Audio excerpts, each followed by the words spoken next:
ang basihan po natin sa pagsabing wala tayong oil crisis ay dahil may sapat tayong supply. But I think we can all agree na ang presyo po ngayon ay, would you say crisis levels ang presyo because of the very sharp increase? Ang sabi po kasi ni Secretary Sharon, may dalawang klase po ng krisis. Sa supply at sa presyo. So ngayon po, kung pag-uusapan po natin ang supply, ay wala po tayong sasabing krisis pagdating sa supply. Maybe meron pong price disruption dahil nga po sa nangyayaring oil crisis sa Middle East.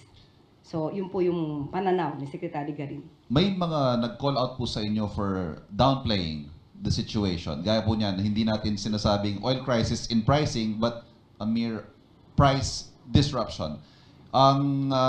May mga nagsasabi po na mas maganda siguro sabihin ng gobyerno ang tunay na sitwasyon and not downplay. How do you respond to that? Wala naman tayong hindi na downplay.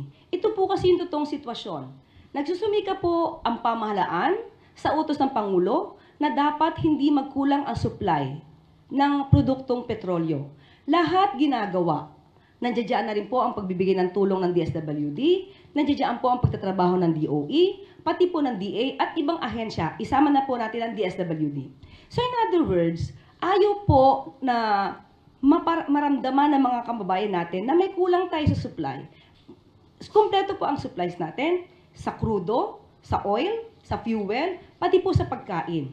So, siguro po kung ikukumpara sa ibang bansa, mas napagbibigyan po ng atensyon ng Pangulo na dapat na ang mga kababayan natin, kahit presyo po ay tumataas dahil nga po ito ay dulot ng sigalot sa Middle East, gusto niyang iparamdam ng Pangulo na kaya ng gobyerno, nandiyan ang gobyerno para sa taong bayan, at hindi po pababayaan ng Pangulo at ng gobyerno ang mga nararanasan natin. Pero, katulad ng sinabi niya sa kanyang mensahe, tayo po ay magtulungan. Kung may kailangan matipid, kailangan magtipid. Hindi po kasi natin mapapasubalian.